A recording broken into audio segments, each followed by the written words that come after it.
Hello friends, स्वागत है आप सभी का मेरे यूट्यूब चैनल पर। आज जो हम टॉपिक करने वाले हैं वो है संवैधानिक विकास। चलो वीडियो स्टार्ट करते हैं। तो देखिए, आज हम एक क्वेश्चन सेट लगाने जा रहे हैं जिसमें कुल 10 प्रश्न हैं और जो अलग अलग एग्जामों में आए हुए क्वेश्चन हैं फ्रेंड्स। तो चलो क्वेश्चन स्टार्ट करते हैं। पहला क्वेश्चन है, निम्नलिखित में से किस अधिनियम के द्वारा गवर्नर जनरल को अध्यादेश देने की शक्ति प्रदान की गई थी। फ्रेंड्स, मैं ये क्वेश्चन करवाया हुआ है और ये एग्जाम में आया हुआ क्वेश्चन है। जितने भी ये 10 क्वेश्चन है ये सभी एग्जाम में आए हुए हैं। और अगर आपने पहले वाले वीडियो देखे हैं मेरे प्लेलिस्ट में जाकर देख लें, यदि नहीं देखे हैं तो क्वेश्चन क्या है कि अध्यादेश जारी करने की शक्ति किस अधिनियम के द्वारा प्रदान की गई थी गवर्नर जनरल को। तो इसमें ऑप्शन ए है चार्टर एक्ट 1833, 1861 ईस्वी का अधिनियम, भारत परिषद अधिनियम 1892 या भारत परिषद अधिनियम 1909।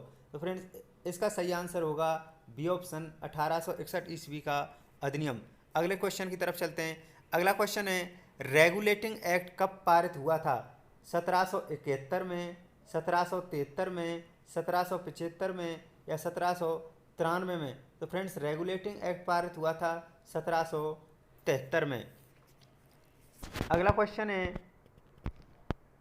महारानी विक्टोरिया को भारत की साम्राज्ञी घोषित किया गया। ऑप्शन ए है 1885 में, ऑप्शन बी है 1876 ईस्वी में, सी है 1858 ईस्वी में और डी ऑप्शन है 1892 ईस्वी में। तो फ्रेंड्स, इसका सही आंसर होगा 1858 ईस्वी में। तो फ्रेंड्स, ये क्वेश्चन रीट 2015 में आया हुआ क्वेश्चन है फ्रेंड्स। तो ये सारे क्वेश्चन जितने भी मैंने इंक्लूड किए हैं किसी ना किसी एग्जाम में आए हुए हैं। अगला क्वेश्चन देखते हैं। अगला क्वेश्चन है, मार्ले मिंटो सुधार का उद्देश्य क्या था? तो फ्रेंड्स, इससे पहले मैं बता देता हूँ मार्ले मिंटो सुधार था ये कब आया था। तो ये 1909 ईस्वी में आया था। 1909 ईस्वी में मार्ले मिंटो सुधार क्यों कहा जाता है? क्योंकि उस टाइम भारत के जो राज्य सचिव थे वो मार्ले थे और मिंटो थे वो वायसराय थे।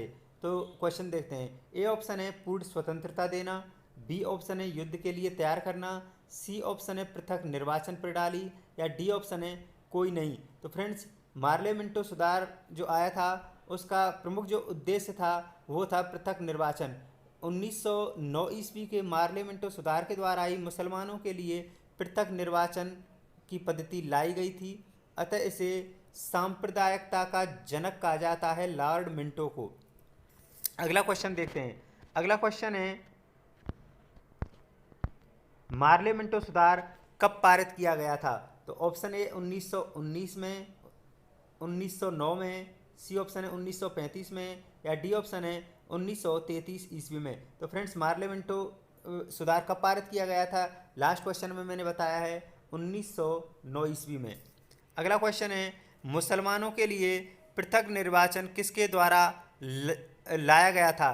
तो फ्रेंड्स, ये क्वेश्चन भी मैं पहले बता चुका हूँ। 1909 ईस्वी के मार्ले मिंटो अधिनियम में, बी ऑप्शन है 1919 के मॉन्टेग्यू चेम्सफोर्ड अधिनियम में, सी ऑप्शन है 1935 ईस्वी के अधिनियम में और डी ऑप्शन है 1892 ईस्वी के अधिनियम में। तो इसका सही आंसर होगा 1909 ईस्वी के मार्ले मिंटो सुधार या मार्ले मिंटो अधिनियम में। अगला क्वेश्चन है, 1909 ईस्वी के अधिनियम में किस बात की व्यवस्था की गई थी? तो फ्रेंड्स, इसके ऑप्शन देखते हैं। द्वैत शासन,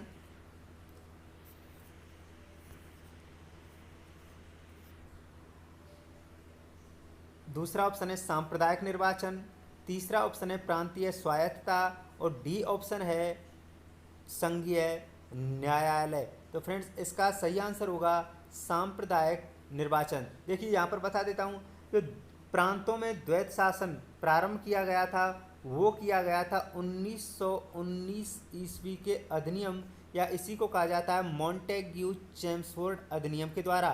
प्रांतीय स्वायत्तता दी गई थी, ये दी गई थी 1935 ईस्वी के भारत शासन अधिनियम द्वारा। और संघीय न्यायालय की व्यवस्था की गई थी, ये भी की गई थी 1935 ईस्वी के अधिनियम के द्वारा। और जो बी ऑप्शन है सांप्रदायिक निर्वाचन, ये है 1909 ईस्वी के द्वारा। अगला क्वेश्चन देखते हैं। अगला क्वेश्चन है, मॉन्टेग्यू चेम्सफोर्ड सुधार से संबंधित है। प्रांतों में दोहरा शासन, बी ऑप्शन है प्रांतों की स्वायत्तता, सी ऑप्शन है राज्यों को वीटो शक्ति, या डी ऑप्शन है कोई नहीं। तो फ्रेंड्स, अभी पिछले क्वेश्चन में मैंने बताया है मॉन्टेग्यू चेम्सफोर्ड अधिनियम ये 1919 ईस्वी में आया था। इसे मॉन्टेग्यू चेम्सफोर्ड क्यों कहा गया है? मॉन्टेग्यू थे उस टाइम भारत के राज्य सचिव थे, और चेम्सफोर्ड उस टाइम भारत के वायसराय थे। तो इसका सही आंसर होगा प्रांतों में दोहरा शासन। यहाँ पर मैंने जब वीडियो लिखवाया था उस टाइम आपको बताया भी था प्रांतों में पहले, यानी कि 1919, और एक है 1935 का अधिनियम। तो फ्रेंड्स, 1919 के अधिनियम में प्रांतों में द्वैत शासन प्रारंभ किया गया था, और 1935 के अधिनियम में केंद्र में द्वैत शासन प्रारंभ किया गया था, प्रांतों से हटाकर। तो मैंने यहाँ पर बताया था प्रांतों में पहले, पहले का मतलब है 1919 पहले आता है, तो प्रांतों में पहले और केंद्र में बाद में। अगला क्वेश्चन है, अखिल भारतीय संघ स्थापित करने का प्रावधान दिया गया था। तो फ्रेंड्स, इसके ऑप्शन हैं, ऑप्शन नंबर ए है भारत परिषद अधिनियम 1935 ईस्वी, मार्ले मिंटो अधिनियम 1909 ईस्वी में, मॉन्टेग्यू चेम्सफोर्ड अधिनियम 1919 में, या कैबिनेट मिशन 1946 में। तो फ्रेंड्स, अखिल भारतीय संघ स्थापित करने का प्रावधान है, वो आंसर होगा ए, भारतीय परिषद अधिनियम 1935 में। देखिए यहाँ पर 1909 का मॉन्टेग्यू चेम्सफोर्ड अधिनियम, इसका जो मेन उद्देश्य था वो था सांप्रदायिक निर्वाचन, हिंदू और मुस्लिमों को बांटना। यहाँ पर मैंने आपको ये भी बताया था कि मिंटो ने कहा था कि हम भारत में नाग के दांत उगा रहे हैं। तो अगला है मॉन्टेग्यू चेम्सफोर्ड अधिनियम 1919 है, इसको भी अपन देख चुके हैं। कैबिनेट मिशन 1946, देखिए कैबिनेट मिशन का आपको पता होगा, ये संविधान निर्माण करने के लिए कैबिनेट मिशन को भारत लाया गया था।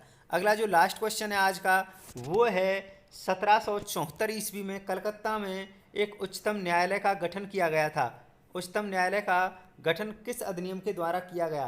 तो ए ऑप्शन है 1773 ईस्वी के अधिनियम, बी ऑप्शन है 1781 ईस्वी के अधिनियम, सी ऑप्शन है 1892 ईस्वी के अधिनियम, या डी ऑप्शन है कोई नहीं। तो फ्रेंड्स, 1773 ईस्वी के अधिनियम के द्वारा कलकत्ता में एक उच्च न्यायालय की व्यवस्था की गई थी, जिसके प्रथम मुख्य न्यायाधीश सर एलिजाह इम्पे थे। तो ये कुछ क्वेश्चन थे फ्रेंड्स जो पिछली बार आए हुए हैं। तो वीडियो को प्लेलिस्ट में जाकर ज़रूर देख लें, 100% आपको बेनिफिट ज़रूर मिलेगा। थैंक यू, धन्यवाद।